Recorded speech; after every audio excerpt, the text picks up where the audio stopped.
మనందరి మీదను ఆయన రాకడ పర్యంతము వరకును కాచి కాపాడి మనలను మన కుటుంబములను గాక. ఆమేన్. ఆమేన్. ఆమేన్. హల్లెలూయా. హల్లెలూయా. ఎంఎంరావు గారు ప్రయాణంలో ఉన్నట్లున్నారుగా, అందుకని సరే మనం ధ్యానించుకుందాం. మహోన్నతుడా, సర్వాధికారి, సర్వశక్తిమంతుడా, యేసు నాయన నీ బంగారు పాదాలకు స్తుతులు స్తోత్రాలు. అల్పుణ్ణి, అయోగ్యుణ్ణి, ఎన్నిక లేనివాణ్ణి, నన్ను నీ సిలువ చాటున మరుగు చేసి నీ వాక్య సత్యములను నోటిని బోరగా చేసుకుని మాట్లాడయ్యా. విని గ్రహించే మనస్సుని మాకు అనుగ్రహించమని సహాయము చేయి. తద్వారా మేము ఆత్మీయముగా బలపడి నిరాకడకు సిద్ధమగునట్లు కృప చూపమని మా ప్రియుడైన యేసు క్రీస్తు నామమందు కృతజ్ఞతలతో ప్రార్థించి వేడుకొనుచున్నాం తండ్రి. ఆమేన్. ఆమేన్. ఆమేన్. ఆమేన్. దేవునికి ఆమేన్. మహిమ కలుగును గాక. ఆమేన్. దైవజనమా, మనము ఒక వాక్యాన్ని ధ్యానిస్తూ ఉన్నాం. అప్పుడప్పుడు అంటారు కదా, ఫిల్ ఇన్ ద బ్లాంక్స్. తప్పిపోయిన కుమారుని కోసం. గారు, అయ్యా మీరు అది అక్కడ ఆగింది, ఇది ఇక్కడ ఆగింది, మిగతా ఫిల్ ఇన్ ద బ్లాంక్స్ చేయమని కొంతమంది అడిగారు గనక నిజమేననిపించింది. మిగతా అన్నిటినీ ఆయా సమయాలు, సోమవారం మినహాయింపుగా మిగతా దినాలు దేవుడిచ్చిన ఆ కృప, ఆ సహాయాన్ని బట్టి, అనుకూలతలను బట్టి వాటిని పూరిద్దాం. హల్లెలూయా. హల్లెలూయా.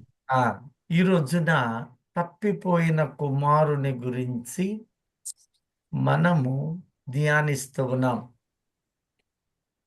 ఆ అధ్యాయాన్ని అక్కడ చేయి ఉంచండి.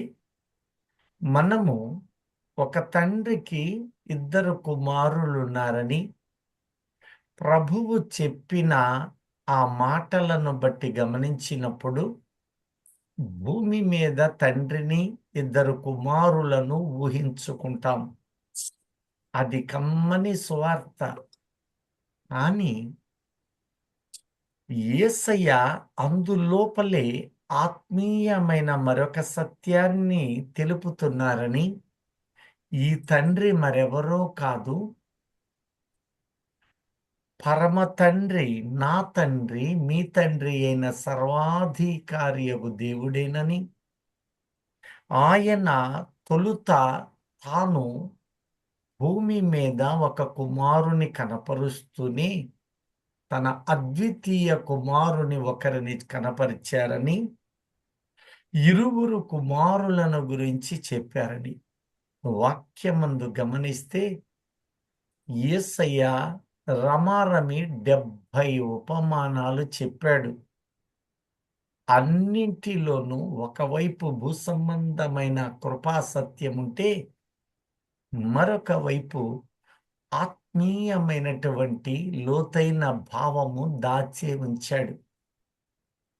మీరు వాటిని వెతుకుతున్నారా? తవ్వనిది ఏది రాదు. ఆత్మ సంబంధముగా నిగూఢ భావాలు ఆత్మ వెలుగులో తవ్వాలి. ఒట్టిగా దువ్వేవాళ్ళు కూడా ఉంటారు. నీరు కూడా పడదు తవ్వే కొద్దీ. శ్రద్ధ కలిగి మనము వెతుకువారమై ఉన్నాము. దేవునికి మహిమ కలుగును గాక. ఈ 2 కుమారులలో ఒక దినము వరకు హాయిగా జీవించారు.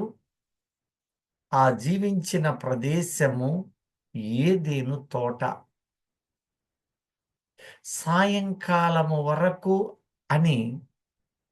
అని చెప్పబడినప్పుడు సాయంకాలము వరకు ఉన్నారనే కదా.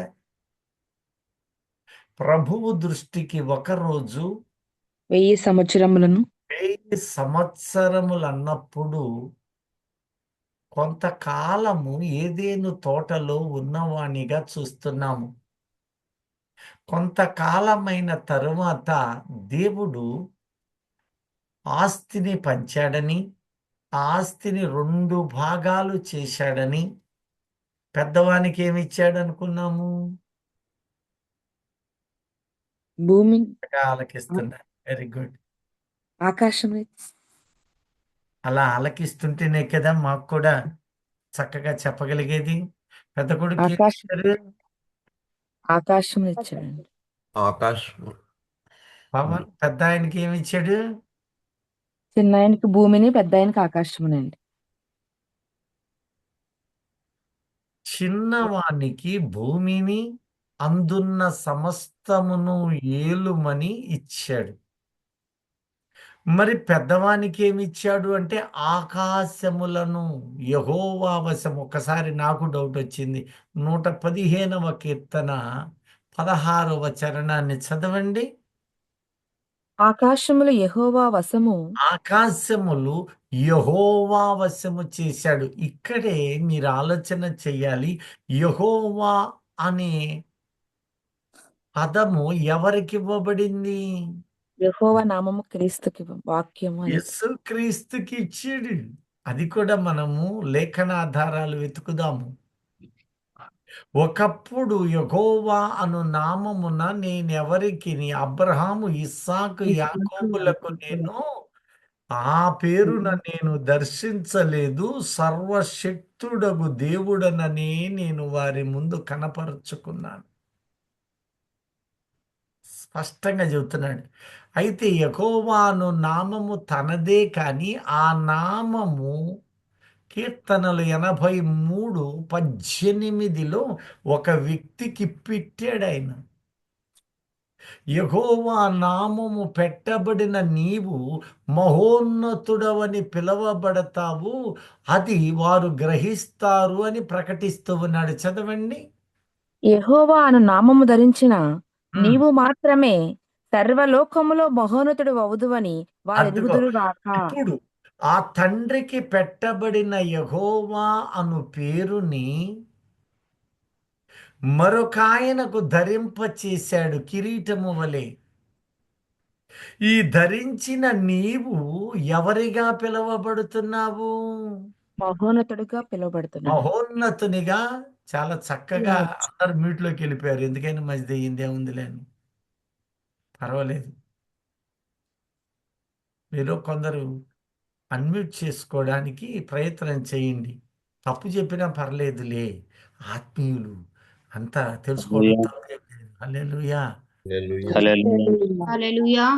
వరకు కాదు, అంత లెర్నింగే. హల్లెలూయా. హల్లెలూయా. మ్హూ. ఇంకా నలుగురే వచ్చారు. హల్లెలూయా. హల్లెలూయా. పిల్లలు అల్లరి చేస్తుంటారు. పిల్లలు అల్లరి చేస్తుంటారు. ఇప్పుడు కీర్తన 91వ కీర్తన, అక్కడ ఇద్దరిని ముగ్గురిని చూపుతున్నారా, ఒక్కరినే చూపిస్తున్నారో చూడండి. మహోన్నతుని చాటున నివసించువాడే సర్వశక్తిని నీడను విశ్రమించువాడు. ఇప్పుడు ఎంతమంది కనపడుతున్నారు? మహోన్నతుడు, సర్వశక్తుడు ఇద్దరు వ్యక్తులు ఇద్దరు కనపడుతున్నారు. కనిపిస్తున్నారు. మహోన్నతుడు మొదటేమన్నాడు? యెహోవా అన్నాడు. నామము ధరించిన ఆకాశములు యెహోవా వశములోనికి ఇచ్చాను అన్నాడు. ఆకాశములు యెహోవాకి ఇచ్చాను అంటూ, ఇప్పుడు నా నామము యెహోవా అన్న దేవుడు ఆ యెహోవా నామమును ఎవరికి ఇచ్చానంటున్నాడు? మహోన్నతుడికి ఇచ్చాడు. అతడు. మహోన్నతుడు ఇప్పుడు అపవాది ఉన్నాడే, ఎవరికి సమానుణ్ణిగా చేసుకుందామని అనుకున్నాడు? దేవునికి సమానుణ్ణి అనుకున్నాడా? మహోన్నతుడికి సమానం. యేసుక్రీస్తుకి సమానుడు అవ్వాలని ఆశించాడా? మహోన్నతుడికి సమానంగా ఉండాలనుకున్నాడండి. Very good. దేవునికి ఇస్తుంది. చాలా మంది దేవునితో సమానుణ్ణవ్వాలనుకున్నాడు, దేవునితో సమానుణ్ణవ్వాలనుకున్నాడు, దేవుని సింహాసనం ఆక్రమించాలని అనుకుంటున్నాడు అని మానవ తలంపుతో యోచన చేస్తారేమో. మహోన్నతులను సమానంగా చేసుకొందును అని నీవు అదిగో మనసులో అనుకొంటివి కదా. నీవు అనుకున్నావు కదా. ఎవరికి? మహోన్నతునితో నన్ను మహోన్నతునితో సమానం అవ్వాలి అనుకున్నావు గనక నీవు ఇక్కడ అవసరం లేదని తండ్రి తోసిపారేసి. పాతాళంలో నరకములో ఒక మూలకు త్రోయబడితే. అద్భుతం. ఇప్పుడు యెహోవా అను నామమును ధరింపచేశాడు తండ్రి. యెహోవాకు ఆకాశములను వశము చేసి నీవు వాటిని ఏలమని ప్రకటించాడు. ఈ మహోన్నతుడు అని యెహోవా అని చెప్పి యెహోవా అను నామమును యేసుక్రీస్తుకి ఇచ్చాడు. ఆయన యేసుక్రీస్తుగా లోకానికి రాక మునుపు ఆయనకు ఇవ్వబడిన నామము యెహోవా. యెహోవా. హల్లెలూయా. హల్లెలూయా. 7 పేర్లతో ప్రభువు పిలువబడుతూ ఉన్నాడు. నామకార్థములు 7. ఈ 7 ఒకదాని పేరు యెహోవా. చాలా మంది యెహోవా అని ప్రార్థన చేసేటప్పుడు తండ్రినే జ్ఞాపకం చేస్తారు, అవునా కదా? అవును. ఇప్పుడు కూడా అంతే, యెహోవా మా దేవా మా తండ్రి అంటారు. నీవు యెహోవా అని జ్ఞాపకము చేసినప్పుడు నీ తలంపులలో ఎవరు జ్ఞాపకానికి రావాలి? యేసుక్రీస్తు ప్రభువే రావాలి. ఇప్పుడు పరిశుద్ధాత్మ దేవా అని ప్రార్థన చేసినప్పుడు నీ ఊహలు తలంపులలో ఎవరు రావాలి? చూసారా, మీలో కూడా కన్ఫ్యూజ్ అయ్యారు. ప్రభువే రావాలండి. పేరేమో పరిశుద్ధాత్మ దేవా అంట, మైండ్ లోకి ఎవరు తెస్తున్నారు? అదేనది యేసుక్రీస్తు ప్రభుని. పరిశుద్ధాత్ముడే రావాలి. హల్లెలూయా. షాపులోకి వెళ్ళి ఒకదాన్ని చూస్తూ మరొకటి కొంటేవా? కొననండి. పరిశుద్ధాత్ముడా అన్నప్పుడు నీకు నాకు అధ్యక్షుడైన వాడు నేడెవరు?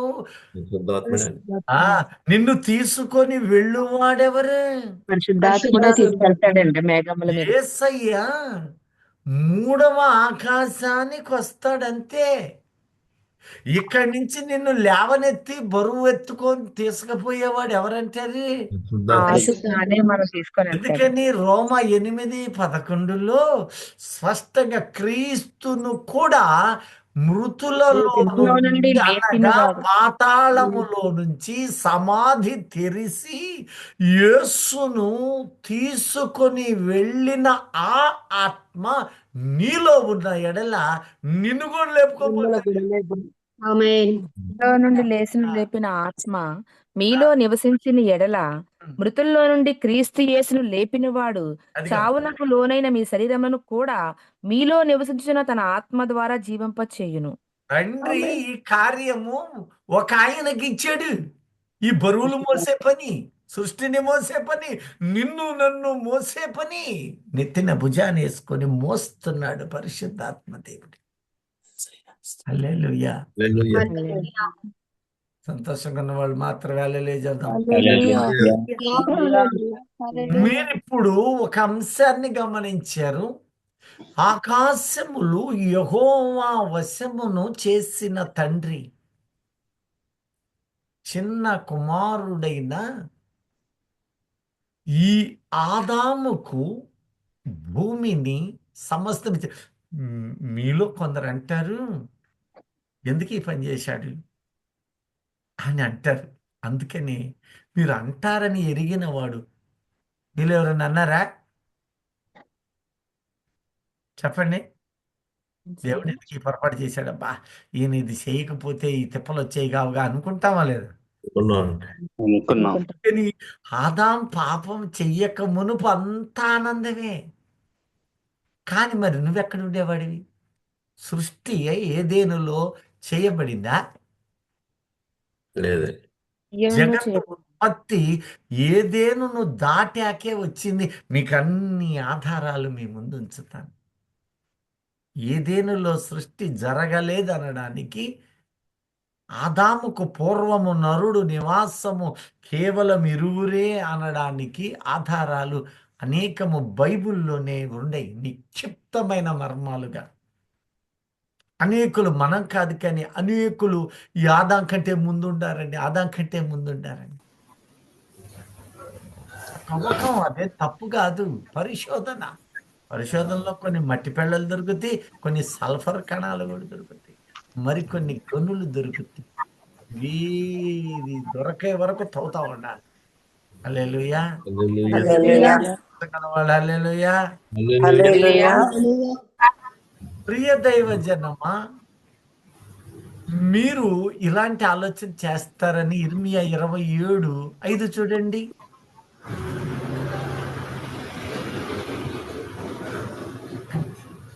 ఇరవై ఏడు ఐదు. ఉమ్, అధిక బలము చేతను ఉమ్, చాచిన బాహువు చేతను ఉమ్. భూమి మీద ఉన్న నరులను జంతువులను నేనే సృజించి నేనే చేసి ఎవరికిచ్చుట న్యాయమని నాకు తోచునో వారికే నాకు ఎవరికి ఇవ్వాలని అనుకుంటారో నా ఇష్టం నేను ఇస్తేనే. వారికే ఇచ్చుచున్నాను. అద్దుగో హల్లెలూయా. హల్లెలూయా. ఆదాం పాపం చేస్తాడని ఎరిగిన వాడే కదా, ఉమ్. ఎరిగినవాడు. ఆ తరువాత ఏ విధంగా నరుని ప్రక్షాళన చెయ్యాలో అది కూడా ఎరిగినవాడు. ఇక్కడే మీకు కొన్ని ప్రశ్నేస్తా, కొన్ని ప్రశ్నలు ఉంటాయి, అవి మళ్ళా తరువాత కాలంలో ఉంటాయి. ఇప్పుడు దేవదూతలు పాపం చేస్తేనేమో వాళ్ళని వదిలిపెట్టలేదు, ఒప్పుకుంటారా? అవునండి. పత్రిక కానీ పేతురు పత్రికలు కానీ. మరి అదే మనుష్యుడు చేసినప్పుడు మనుష్యులను మంటికి మార్చుచున్నావు, కీర్తన 90లో. నరులారా తిరిగి రండి రమ్మని సెలవిచ్చు. నరులకు ఆజ్ఞాపిస్తున్నావు అన్నాడే. ఎందుకు ఈ పని దేవుడు చేశాడు? ఆలోచన చేశారా? మనిషి దేవుడు అంత వాడు అవ్వలేదు కదా. మనిషి తక్కువ వాడు కానీ దేవతలకు తగిన అన్ని జ్ఞానములు ఇచ్చాడు.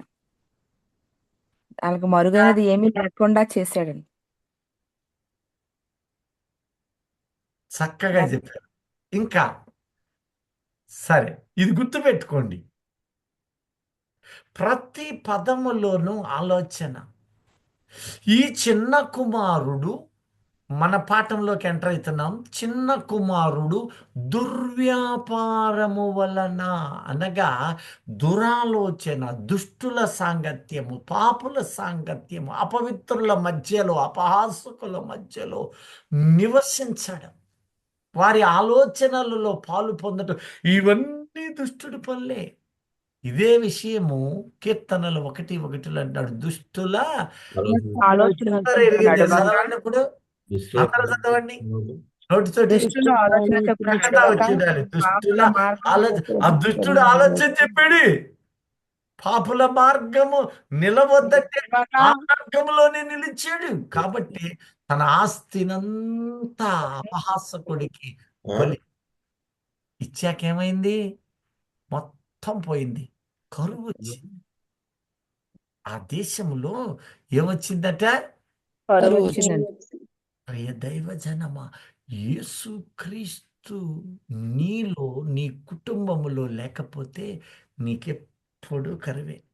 నేను ఆశ్చర్యపోతుంటా. ప్రార్థన క్లుప్తంగా చక్కగా నీ పాపదోష అపరాధాలను మన్నించయ్యా అని పూర్ణ మనస్సుతో అడిగేవారు ఎంతమంది ఉన్నారు? అందుకే నేను ఒక 5 నిమిషాలు ప్రార్థించే వాళ్ళు ఉన్నారేమో. దినమెల్లా ప్రయాసలే, కనీసం దేవా క్షమించని ఒక్క మాట అనేవాళ్ళు ఉంటారేమో. కొందరు పాపం అనేవాళ్ళు ఉంటారు. సమయము అదే వస్తుంది.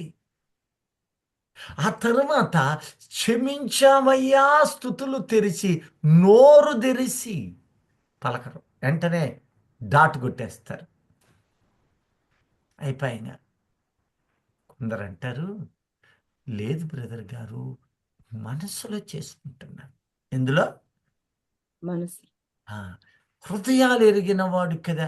మరి అలాంటప్పుడు నీ నోరు తెరిచి స్తుతించమని ఎందుకన్నాడయ్యా? కనాను స్త్రీ కేక వేసి రక్షించబడ్డది కదా. నువ్వు మనసులో అనుకున్నట్టే ఆయన మనసులో అనుకుంటాడు. ఇద్దరు మనసుల్లో అనుకుంటే మరి ఇంకా ఆయన ఆ మాట ఎందుకన్నాడు? అడుగుడి అన్నాడా? ఎందుకంటే నీ హృదయంతో పాటు నీ నోరు పెగలాలి. లేదంటే వాడు ఏం చేస్తున్నాడని ఆ పూటకి ప్లాస్టర్ అంటారే వేస్తున్నాడేమో. కోడి కూత కూసినప్పుడు పల్లెటూళ్ళల్లో ఇప్పటికీ అదే వాళ్ళకి అలారం. తొలి కూత కొయ్యగానే టక్కన లేస్తారు. ఏయ్ కోడి కూస్తుందో లెమ్మంటారు కదా. నీ నోరు హల్లెలూయా అనగానే మీ ఇంట్లో వాళ్ళు నిద్రపోతులు ఉంటారు కొందరు. ఏముందిలే చూద్దాంలే, నోరు మూసుకొని నువ్వు చేసుకో, రహస్య అనుభవాలు. వాళ్ళు ఈ కొత్త కన్నా లేస్తారు కదా. టైం అయిందని అట్టన్నా లేస్తారు కదా. నువ్వు కనీసం నిద్రపోతులే అట్టన్నా లేపుతావు కదా. ఏమొద్దు తిడితే తిడతారు, వాళ్ళకి అలవాటు అయిపోయింది చిన్నగా. ఇప్పుడు మొదట్లో అలారం కొట్టినప్పుడు దిగ్గులు లేస్తాం, అలారం కొనుక్కొని చిన్న చిన్నవి. తర్వాత అలవాటు అయిపోయి కళ్ళు మూసుకొని టాపేస్తుంటారు. అట్టన్నా అవుతారు, ఇట్టన్నా అవుతారు. అవునంటారా కాదంటారా? అవునండి. అవునండి. కానీ అమ్మో బుజ్జిగాడు నిద్రపోతున్నాడండి, చిట్టి నిద్రపోతుంది. నిద్రపోయి చివరికి వాళ్ళు ఏమవుతారో తెలుసా? వాళ్ళు సోమరి ఏమవుతారు? సోమరులు అవుతారు. సోమరులు. కొంచెం 7ంటికి లేచి ఇక హడావుడి హడావుడి హడావుడి, పరుగు పరుగు పరుగు. అదేదో ముందే దేవుని స్తుతిస్తూ లేస్తే దావీదు ఆశీర్వాదాలు కలిగి ఉన్నాడు. నా హృదయానుసారమైన మనుష్యుడని ఎందుకన్నాడంటే, దేవుడి సాక్షి. నేను ఈ మనుష్యుడు ఎలా ఉండాలి ఆత్మీయంగా అనుకున్నానో అవి దావీదులో కనపడతాయి అనే ఆ మాట భావం కదా. ఈ ఆదాము దానిని కోల్పోయి దూరదేశం వెళ్ళి దేవుని సహవాసం కోల్పోయి శపించబడ్డ అనుభవాలలో బ్రతుకుతూ ఉన్నాడు. అలా బ్రతికిన జీవితాలు నీలో ఉన్నాయేమో. ఎందుకని ఆయన సన్నిధిలో పూర్ణ హృదయము కుమ్మరించలేకపోతున్నావు? కొద్ది సమయమైనా ఆయన కేటాయించాలి. హల్లెలూయా. హల్లెలూయా. హల్లెలూయా. ప్లాన్ చేసి అట పోతుంటారు. కొరకనే రావు సమస్యలు. సమస్యలు వస్తూనే ఉంటాయి, కానీ జయించు వారమగుదుము గాక. ఆమేన్. ఎరుకో గోడలు అపారమైన గోడలు. అయ్యా యెహోషువ గారు యుద్ధాలు చేయమంటారా? పోయి అయ్యా ఏం చేయమంటావు? నువ్వేం చేయదు. యావేలు ఇట్ట బోర్ల పెట్టుకుంటాడు, నువ్వు ముందున్నాడు సైన్యానికి. ఎక్కడన్నా ఉందా లోకంలో? స్తుతులు చెల్లిస్తా ఉండు. ఆ ఎరికో గోడలు నేను మొన్న నెట్లో చూసినప్పుడు ఏనుగొచ్చి గుద్దినా పగిలేదట్లేవయి. ఏనుగు తల పగులుద్దేమో గాని అంత డబ్బుతోటి కట్టించారు. ఈ రోజులు సిమెంట్ ఏమో కానీ ఆ రోజులు సున్నం కలిపేవాడు. సున్నం బహుబలంగా ఉంటుంది, కెమికల్స్ వేసి. అలాంటిది మొదటి రోజు ఎన్ని రౌండ్లు వేయమన్నాడు? 7. బాగా చక్కగా చదివారు. మొదటి రోజు ఒకటి, రెండో రోజు రెండండి. ఒకటే, 6 రోజులు మూడో ఒకటి, రోజు 7వ రోజు ఒకటే. 7. 6 రోజులు కూడా ఒక్కొక్క రౌండ్ అంతే. ఏంటి అలసిపోయి మళ్ళీ నన్ను ఈ శాఖలు చేపిస్తున్నారు అంటారు. కలదూరు తీసుకురా. అది కలదూరు తీసుకురా. అదే పెట్టు. రోజుకొకటే. 7వ రోజు మాత్రము 7 సార్లు. అది. హల్లెలూయా. హల్లెలూయా. 6 రౌండ్లు వేశారు. 7వ రౌండ్ హల్లెలూయా హల్లెలూయా హల్లెలూయా, స్తుతులు స్తుతులు స్తుతులు అని ఆ 7వ రోజు ఆయన్ని ఆ ప్రాకారాలన్నీ కూలిపోయే రకంగా ఆ స్తుతులు నిలబడ్డాయి. కొన్ని సంఘాలు నీకేం నేర్పుతాయి అంటే స్తుతులొద్దు, స్థుతులు వద్దున్నప్పుడు ప్రార్థన వద్దు, ప్రార్థన వద్దన్నప్పుడు సన్నిధి వద్దు, అన్నీ మానేసి ఏం సాధిస్తారు? మా సంఘంలో పాస్టర్ గారు నేర్పలా, ఎందుకంటే ఆయనకు ఆ అనుభవం లేదు. దానికి మనమేం చేసేమి? ఆయనకు ఆచారాలు ముఖ్యం. క్షమాపణ వద్దు. ఇలా ఎన్నో సంఘాలు నా జీవితంలో నేను చూస్తూ ఆశ్చర్యపోతూ వాతలు పెడుతూ వస్తూనే ఉన్నాను. ఆ మంద మనలో ఈ గ్రూపులో ఉండడానికి వీల్లేదు. హల్లెలూయా. ఆత్మీయులమై ఉన్నాము. దేవునికి స్తోత్రం. హల్లెలూయా. మనస్సు నీలో ఉంటే దాన్ని పారద్రోలి ఆత్మీయులుగా బలపడుదురుగాక. ఆమేన్. హల్లెలూయా. ప్రియ దైవజనమా, హల్లెలూయా. పరు వ్యాపారంతో అంతా పోగొట్టి పందులు మేపు ఆ పొట్టుతోటి బతకాలని ఆశపడ్డాడు. ఎంత దౌర్భాగ్యం అంటారు. ఇప్పుడు మన వాక్యము పందులు మేపుట, పందులతో పాటు జీవించుట అంటే ఏమై ఉంది? ఆత్మీయ భావం. ఇప్పుడు చెప్పండి, పంది దేనికి సాదృశ్యం అంటారు? మీకు అపవిత్ర తెలిసింది చెప్పండి.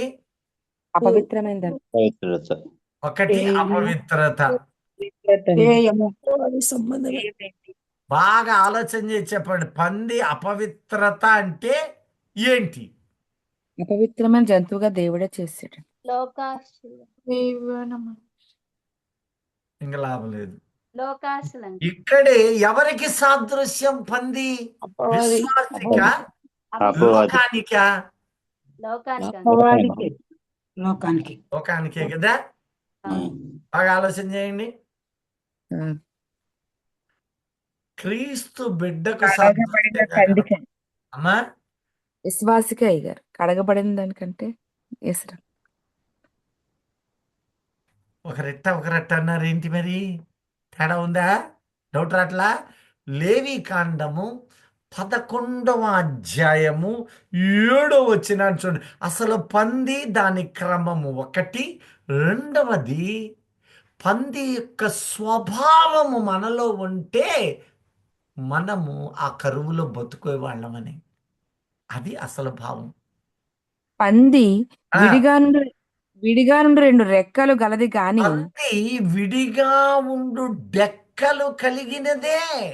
2 డెక్కలు కలది కాని ఆ అది నెమరు వేయదు గనుక అది మీకు అపవిత్రము.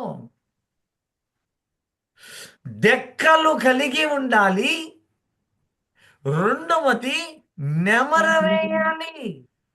ఇప్పుడు మీలో పందులు ఎవరున్నారు అని అడగను గాని, పంది వంటి స్వభావం ఎవరిలోనైనా ఉంటే దాన్ని చంపండి. అది నీలో ఉన్నంత కాలము కూడా నీ జీవితము అభివృద్ధి కాదు. నువ్వెంత భక్తి చేసినా, నువ్వెంత భక్తురాలిగా ఉన్నా, నీవు చేయాల్సింది ఏంటో తెలుసా? నెంబర్ వేసుకోవటం. వేయాలి. ఈ ఆ గతాన్ని రోజు శరీర ఆహారమును చూపిన దేవుడు ఈ రోజున వాక్యాహారాన్ని మనకిస్తున్నాడు. వాక్యాహారము నీవు ఆత్మీయ ఆహారముగా భుజిస్తూ ఉన్నావు. నీవు నెమర వేయబడకుండా నీ గాయములు కట్టుబడవు. నీలో ఉన్న సమస్యలు పోవు. నెమర వేయాలి. మీకు ప్రశ్న, బాప్తిస్మము ద్వారా మన శరీర మలినము పద్యపద పోదు. పోదుకని చంపేసుకోవాలి మనమే పూర్తిగా. చంపేసుకో. పాతవన్నీ నశి 1 పేతురు 3:21 స్పష్టంగా ఆ మాటకు భావం చెబుతున్నాడు. నేను బాప్తిసం తీసుకున్నాను గనుక నా శరీర మలినం పోద్దని ఎవడైనా అనుకుంటే అది కేవలము భ్రమే. 1 పేతురు 3:21 చూడండి. 3:21 దానికి సాదృశ్యమైన బాప్తిస్మము మిమ్మును రక్షించుచున్నది. ఆ అదేదనగా శరీర మాలిన్యము తీసివేయుట కాదు గాని శరీర మాలిన్యము తీసివేయుట కాదు, మన మనస్సాక్షిని శుద్ధి చేయటం అంటే ఆత్మ శరీరాన్ని మార్పు. మరి శరీర సంబంధమైన ఆ మలినము ఎట్టబది?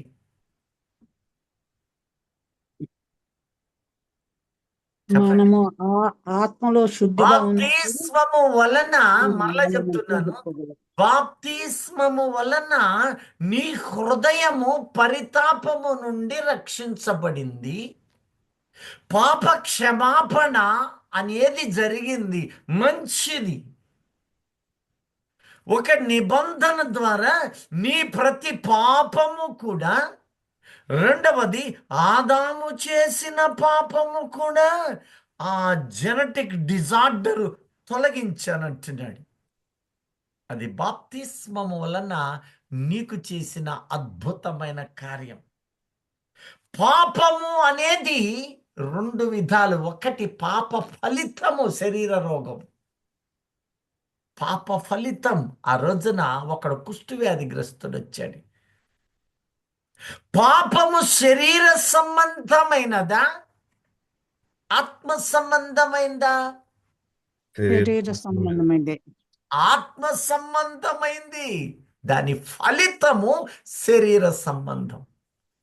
హృదయములో పాపపు తలంపులు పుడతాయి, దేహం మీద పుట్టవు, దాని దెబ్బలే తగులుతుంటాయి. దొంగతనం చెయ్యాలి, చేశాడు. దొంగతనపు ఆలోచనే పాపం. వ్యభిచారపు తలంపు పాపం. విగ్రహారాధన తలంపు హృదయమందు తలిచావు అంటే అది పాపమా కదా? పాపమే. దాని ఫలితము మనం ఏం చేస్తామంటే, దొంగ లోపలికి వచ్చి చిన్నగా సామాన్లు పట్టకపోతాడు. ఇప్పుడు పడేది ఎక్కడ? దేహానికి శరీరం పడుతుంది. మీద. దెబ్బ ఎక్కడ తగిలింది? శరీరం శరీరం. అర్థమైందా? మూలము ఆత్మానుసారము, మరి దాని ఉగ్రత దేహము. రెండు పడుతున్నాయి ఇప్పుడు.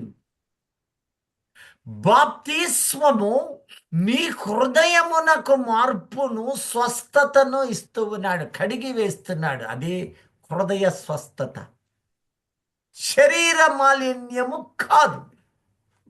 మరి ఇప్పుడు శరీర మలినము పోవాలి అంటే క్వశ్చన్ మార్క్, ఏం చేయాలి? ఆత్మను శుద్ధి చంపుకోవాలి. ఇంకా ఇంకా అన్నానంటే అది తప్పని అన్నాం. కొద్దిగా కొంచెం చెప్పాల్సింది ఉంది. 35 మార్కులు రావాల్సిందే. మనస్సాక్షి మనకు తెలియచేస్తుంది కాబట్టి మనం మనస్సాక్షి ద్వారా శరీర మాలిన్యాన్ని తొలగించుకోవచ్చు. ఇంకా ఆయన రక్తము శరీరాన్ని తీసుకోవాలి. ఓ అందుకేనేనమ్మా ఆ బలారాధన రోజు మాత్రం పోయి కన్నీళ్లు పెట్టి అచ్చయ్యా అచ్చయ్యా క్షమించయ్యా, దానివల్ల బాధే. ఆ రక్తము నీలో ఉండి నిరంతరము ప్రవహిస్తేనే తప్ప ఆ ఫోటోకి వచ్చి నేను చేసిన ఎలా మన్నించు అనేవాళ్ళు చాలా మంది ఉన్నారు. అది కేవలము దీనిని చేసి నన్ను జ్ఞాపకం చేసుకోవడానికి చేయమన్నాడు. దీని గురించి కూడా, దానిలో దాచబడిన ప్రతి పదము నిగూఢమైనవి మీతో పంచుకుంటాను. మీరు ఇంతసేపు అడుగుతున్నా కరెక్ట్ దగ్గరికి రావట్లా, 35 మార్కులు రావట్లా. ఇంకా యాకోబు చెప్పాడు కదా, విశ్వాస సహితమైన ప్రార్థన. ప్రార్థన అండి. విశ్వాస సహితమైన ప్రార్థన ఆ రోగిని స్వస్థపరచును. హల్లెలూయా చెప్పండి. ఇప్పుడు ప్రభు అతన్ని లేపును. ప్రార్థన అంటే ఏంటి? విశ్వాస సహితమైన ప్రార్థన అంటే దేవునితో ముచ్చట. దేవునితో అదే మాట్లాడాలి. నెమరవేయటం. నీ బాధ చెప్పుకోడు. ఇందులో ఏదో రాశాడు, ఈ రాసింది పుస్తకంలో ఉండకూడదు.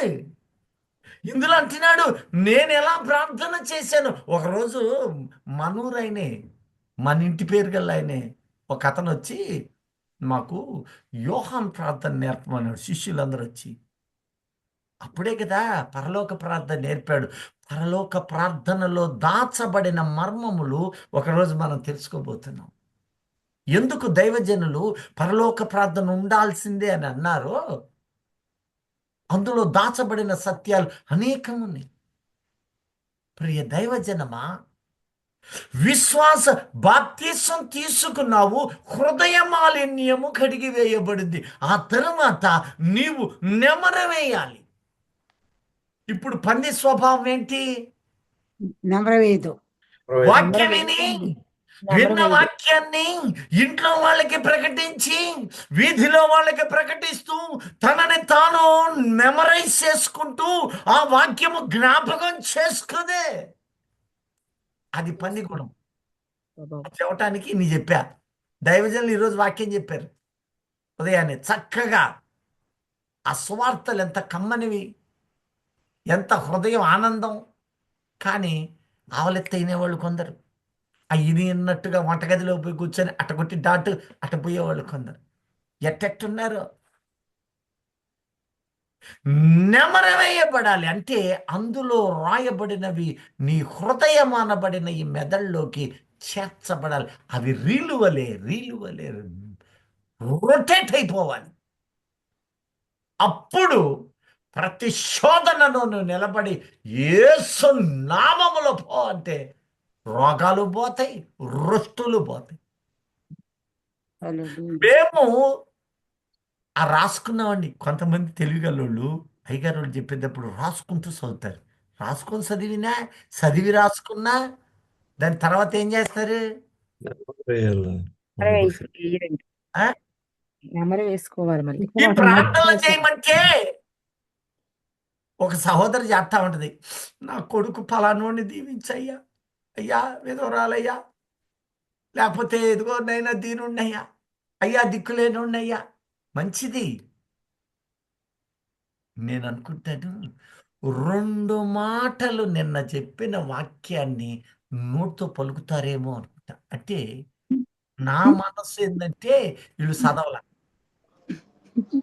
దైవజనులు అందుకే అడుగుతుంటారు. నిన్న ఏం చెప్పాను? ఎందుకు అడుగుతారు? నెంబర్ వేశారు నెమరు వేసుకున్నారేమోనండి. నీవు నెమర వేశామా లేదా అని ప్రశ్న. కొందరు మాత్రము దాన్ని నెమర వేస్తూ ఆత్మలో ఆనందిస్తూ ఉన్నారు. ఈ గాయాలు, దేహములో ఉన్న బాధలు ఒకరోజు అన్నీ పోతాయి. ఆయన రాకడ సమయంలో నువ్వు కుంటోడివైనా గుడ్డోడివైనా అనేక రోగాలతో ఉన్న ఈ రోగాలన్నీ బట్టి మింగేస్తుంది. ఆ తర్వాత ఆయన లేవమన్నప్పుడు మహిమా శరీరముతో ఆ రోజున ఈ ప్రవక్త చెప్పినప్పుడు ఆ సైన్యాధ్యక్షుడు అక్కడ కోనేట్లో మునిగి లేచినప్పుడు పసిపిల్లవాని దేహము వలె మార్చబడి మారిపోయింది. నీ దేహమును మార్చువాడై ఉన్నాడు. దేవునికి స్తోత్రం. హల్లెలూయా. హల్లెలూయా. పుట్టిన పిల్లగాడు ఎంత ముద్దొస్తాడు? ఎందుకు? వాడు నిగనిగలాడిపోతుంటాడు. వాడి రక్తము మొత్తం పొత్తిగుడ్డలతో నీళ్ళతో కడగబడతాడు. ఆ తర్వాత లోకి ఇచ్చినప్పుడు నీ బిడ్డని ఎంత ఓ నల్లోడా తెల్లోడా బులువా రంగులు కాదు, పసిపిల్లవాని దేహము దేహం స్వచ్ఛంగా ఉంటుంది. అలా నిన్ను నన్ను మారుస్తూ ఉన్నాడు. దేవునికి స్తోత్రం. హల్లెలూయా. ఏం హల్లెలూయా. చేయాలి అంటే దినము మహిమలో ఎదగాలి అంటే నీవు నెమర వేయాలి. ఇప్పుడు ప్రతి స్వభావం కలిగిన వాళ్ళు ఉన్నారా లేరా మనలో కూడా? ఉన్నారు. నిన్న చెప్పిన వాక్యం ఈ రోజు ప్రార్థనలో 2 ముక్కలు చెబుతారేమో అనుకుంటే వాళ్ళ రోగాలు, వాళ్ళ రోస్టులు, వాయో వామ్మో వాయో ఇదేంటిది అంటే వ్యక్తిగత ప్రార్థనలో నువ్వు జ్ఞాపకమే చేయట్లా. ఆయన నన్ను తలుచుకోరా నాయన అంటే నేను నన్నే తలుచుకుంటాననే వాళ్ళు లోకంలో ఎందరో ఉన్నారు. మనమైతే ఆత్మ సంబంధులై ఆయన మాటలు నెమరవేయుదుముగాక. వేసే కొద్దీ మనము స్వస్థత అనుభవాలు అనుభవించెదముగాక. హల్లెలూయా. ఆయన నెమర వేసాము అంటే నీ స్థిపలన్నీ ఆయన మీద వేసావని అర్థం. ఆమేన్.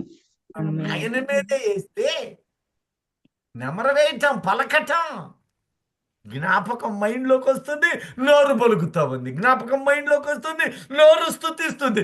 నీవు నోరు కన్నీళ్లు పెడుతుందంటే నీ హృదయము కూడా కన్నీళ్లతో ఉంది. నువ్వు దీనముగా ఏడ్చి ప్రార్థన చేశావు. ఆ స్వరము, ఏడుపు స్వరము నీ హృదయ తలంపులు కూడా అక్కడ చేర్చబడతావు. అటు నీ హృదయము ఏ రీతిగా ఉన్నదో హృదయములో ఉన్న వాటిని నోరు ప్రతిబింబిస్తూ ఉంది. ఎన్నాళ్ళు మూస్తావు? ఎన్నాళ్ళు నీ పెదవులు స్తుతించకుండా ఉంటాయి? ఎన్నాళ్ళు దేవుని మెమరైజ్ చేయము? ఎన్నాళ్ళు నీ నోటితో పలకము? మనిషి 1000 ఏళ్ళు బ్రతుకుతాడా? ఒక్కసారి నా అనుభవాలతో యేసు నీ ప్రభువు అని ఒప్పుకోమని ఎందుకంటాడో తెలుసా? నీ నోట పలికిన మాటను లోకము, సహోదరులందరూ వినగలుగుతారు. నువ్వు స్తుతి చెల్లిస్తే ఆ స్తుతిని వాళ్ళు గమనించి వారు కూడా సిద్ధపడతారు. నాకు తెలిసి ఒక ఆయన నాతో పాటు వచ్చాడు, పాస్టర్ గారు. ఈ వచ్చిన ఆయన సూట్ కేసు ఒకటి తెచ్చాడు, సంచి లాంటి సూట్ కేసు. ఇంట్లో బైబిల్ భద్రపరిచాడు. బస్సులో ఎందుకు భద్ర అందరు చూడటం అన్నాడు. నేను మాత్రం అట్నే పట్టుకొని వచ్చి ఆ తెరిచి చదువుకుంటా కూర్చున్నాను. ఒకరిద్దరు వచ్చారు, మీరు పాస్టరా అండి? నేను అన్నాను, ఆయన పాస్టర్, నేను సేవకుణ్ణి. ప్రశ్నలు నన్ను అడిగారు తప్ప ఆయన అడగలేకపోయారు. ఒక చిన్న ఎగ్జాంపులే. నీ వెలుగు లోకములో ప్రకాశింపనీయుడి అన్నాడా? అన్నాడు. హల్లెలూయా.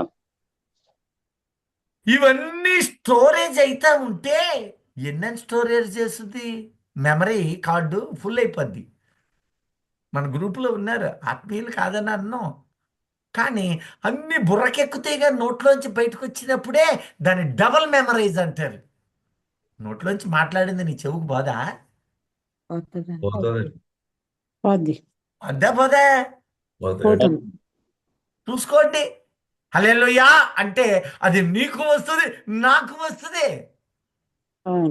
అంటే ఒకసారి దైవజనుడి నోట విన్నావు, తర్వాత దాన్ని మరలా పలికావు నోటితో, మళ్ళీ ఏమైంది? చెవికెళ్ళింది. వింటున్నామండి. కదా?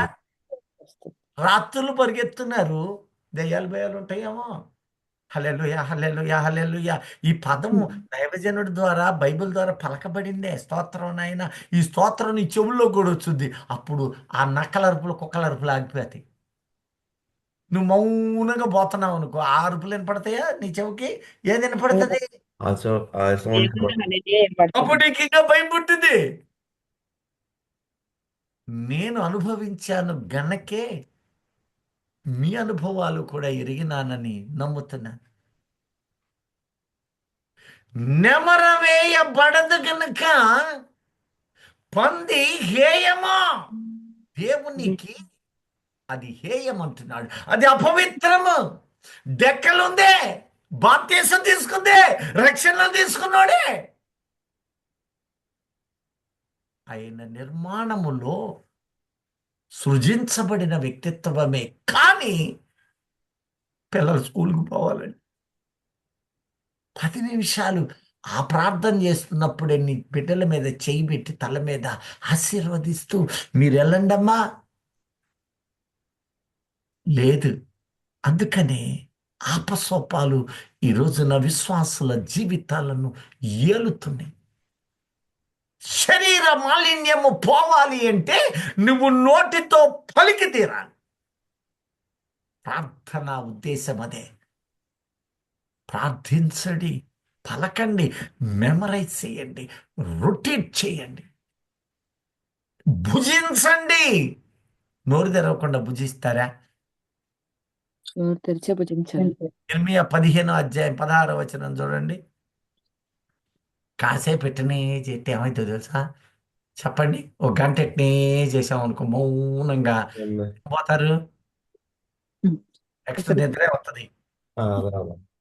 అదా? నిద్ర వచ్చింది.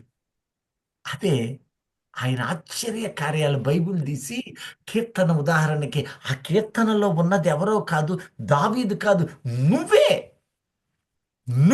అనుకుని ధ్యానించు. కాళ్ళమ్మట నీళ్ళు పొరలగమ్ముతుంది, దాటిగా కారిపోతాయి. ఆత్మానుసారులు వారిని పోలిన వారు. హల్లెలూయా. హల్లెలూయా. ఇప్పుడు చదవండి. నీ మాటలు నాకు దొరకగా ఆ, నేను వాటిని భుజించి తిని. మనలో కొంతమంది మరి నాకు తెలీదు 15 మంది దాకా మాత్రం నోరు తెరిచి భుజిస్తారు. అది బతిలాడంగా ఒక్కోసారి అయితే ఇతర ముగ్గురే భుజిస్తారు, 4-5. మిగతా వాళ్ళు భుజించరు, మూతి ఇట్ట కట్టుకుంటారు ప్లాస్టర్ వేసినట్టు. నోరు తెరవకుండా వాడు ఏమన్నా మోస్తున్నాడా, లేకపోతే నువ్వే వాడికి అవకాశం ఇస్తున్నావా? ఇక మీదట మనము నెమరవేయుదము గాక. ఆమేన్. Amen. Hallelujah. సమాధానం నీ నోట నీ హృదయ తలంపుల నుండి వచ్చుగాక. ఆమేన్. హల్లెలూయా. Hallelujah. ఎలాంటి ఆశీర్వాదాలు Amen. మనం పోగొట్టుకోకూడదు. ఒక్క ఆశీర్వాదం ఉన్నా ఆ రోజు ఏశావు అంటున్నాడు, నా తండ్రి నన్ను నీ దగ్గర ఏమైనా దీవించడానికి నీ దగ్గర ఒక్క దీవెన లేదా? ఒక్క దేవునైనా ఉంటే చాలు. ఇప్పుడు ఇస్సాకు ఎంత ఏడ్చాడు, అయ్యో నా జ్యేష్ఠ కుమారుడా, దీవెనలన్నీ వాడే తీసుకొని వెళ్ళాడయ్యా. యాకోబే తీసుకో. కారణం తన తల్లితోనూ దేవునితోనూ మొరపెడుతూ సమాధానము తండ్రికి ఇస్తూ ఉన్నాడు. ఈ రోజున నీకొచ్చే ఆశీర్వాదాలు పోగొట్టుకోవద్దు. అది తప్ప ఒప్ప దేవుడు ఎంచడు. తప్పుగా పొరపాటుగా ఏదైనా యాదృచ్ఛికంగా మాట్లాడినా దేవుని సేవకుడు సరిచేస్తాడు. ఆత్మదేవుడు బయలుపరచువాడు. మనము ఈ ప్రవచనమును, విశేషమైన ఆయన కాపుదలను ప్రచురించడము అంటే మనం ఏం చేస్తున్నట్టు? ఇప్పుడు నెమ్మరు. నెమరు వేసుకుని ఎవరు వేసినట్టే హల్లెలూయా. వార్తకు పిలిచారయ్యా. అంటే ఏంటి? దేవుని వాక్యము నీలో నుండి మరొకసారి మాట్లాడుతున్నాడు. నువ్వు ఇక్కడ మాట్లాడుకుంటున్నావు. దేవా నీకు స్తోత్రం నాయన. నీవు గ్రహిస్తున్నావు, వింటున్నావు, విన్నదాన్ని మరలా సెకండ్ టైం ప్రకటిస్తున్నావు. దాచుకున్నది మురికిపోద్ది. ఎన్నెన్ని దాచుకుంటావు? మెమరీ కార్డే ఫుల్ అయిపోతుంది. ఈ రోజున పంది స్వభావము ఉంది అన్న వాళ్ళని హల్లెలూయా చెప్పండి. దీవెన మాత్రం కుమ్మరించమని అడుగుతావే, ఎట్టొస్తుంది? వాక్యం ఏం చెప్పింది? కీర్తనకారుడు, నేను మౌనముగా ఉండగా సమాజములో నేను నిన్ను ప్రకటిస్తున్నానయ్యా. యోబు అదే అంటున్నాడు, కీర్తనకారుడు అదే అంటున్నాడు. మనము ప్రకటించు వారిగా ఉందుముగాక. Amen. Hallelujah. ఇక రెండో స్వభావం చాలా ఉన్నాయి, ఒకటే చెబుతారు సమయాన్ని బట్టి. కీర్తనలు 80:13.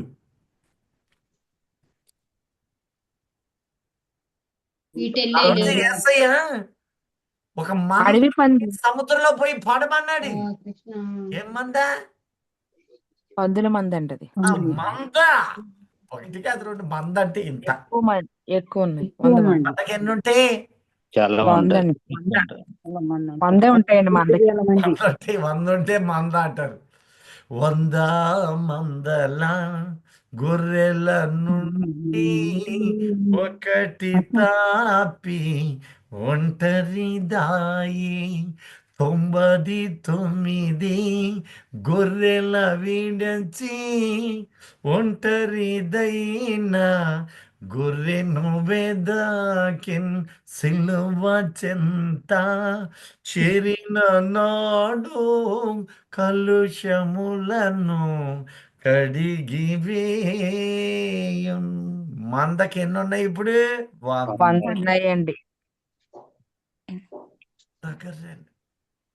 మన్నంతా పోయి సముద్రంలో పడండి. ఆ మంద వంటి వాటిలో మనం ఉండడానికి వీల్లేదు. మనము దేవుని స్తుతిస్తూ, నెమరు వేస్తూ, భుజిస్తూ ప్రకటించు వారమగుదము గాక. ఆమేన్. నశించిన ఆత్మలను చేపట్టుదుము గాక. Amen. ఇప్పుడు రెండో స్వభావం, ఈ పందికున్న గుణం. అడుగు పంది దాన్ని పెకలించుచున్నది. ఆ అడవి పంది స్వభావం ఏంటంటే పెకలించుట ఇది మామూలు పంది కాదు. మామూలు పందికి కొమ్ములు ఉండవు, కానీ అడవి పందికి ఉంటాయి ఆ కొమ్మలు. ఉంటాయి. Amen. ఉంటాయి, ఇట్టా ఉంటాయి. దాంతో పెకలించింది. పెకలిస్తుందంట. మీలో పెకలించే వాళ్ళు ఉన్నారా? పొలములో పెళ్ళగించు స్వభావం పెకలించి అంటే ఎదురు తిరిగే మనస్సు, తిరుగు తిరుగుబాటు స్వభావం, లొంగని మనస్సు, ఆర్భాటపు మనస్సు, బడాయి మనస్సు. కొంతమంది మన గ్రూపులో ఉండకపోవచ్చు, కానీ కొంతమంది అక్కడేదో బాగైందంటే నేను ముందే చెప్పా అంటాడు. నువ్వు చెప్పేది ఏంది? నువ్వు తాంత్రికుడివా, మాంత్రికుడివా?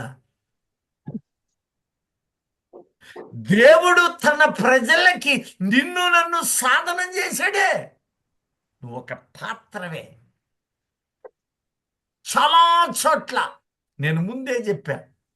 ఎందుకు నీ పదం ఎందుకు, నా పదం ఎందుకు? దేవుని శక్తి అయ్యా, నేను పనికి మాలిన పాత్రనయ్యా. నీ కొరకు నేను, నీ కొరకు నీ ప్రజలైన వారిని సమకూర్చేవాడు. తగ్గింపు లేని స్వభావం, తిరుగుబాటు, లొంగని మనస్సు.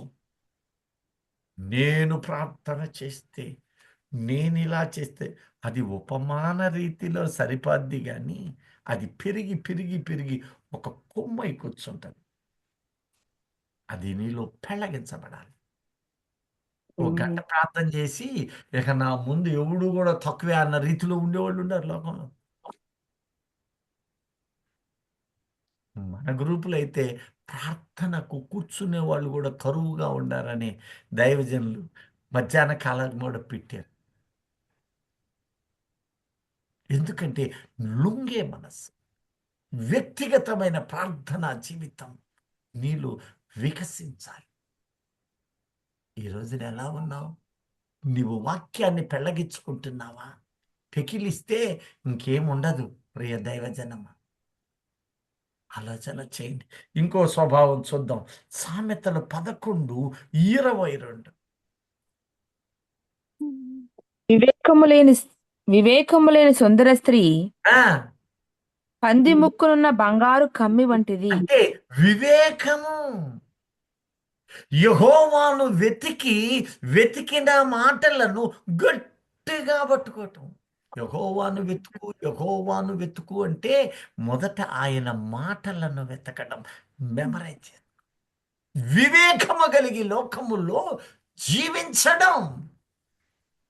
కుయుక్తితో కాదు, అన్యాయముతో కాదు, యథార్థమైన వాటితో కలిసి మనము జీవించదము గాక.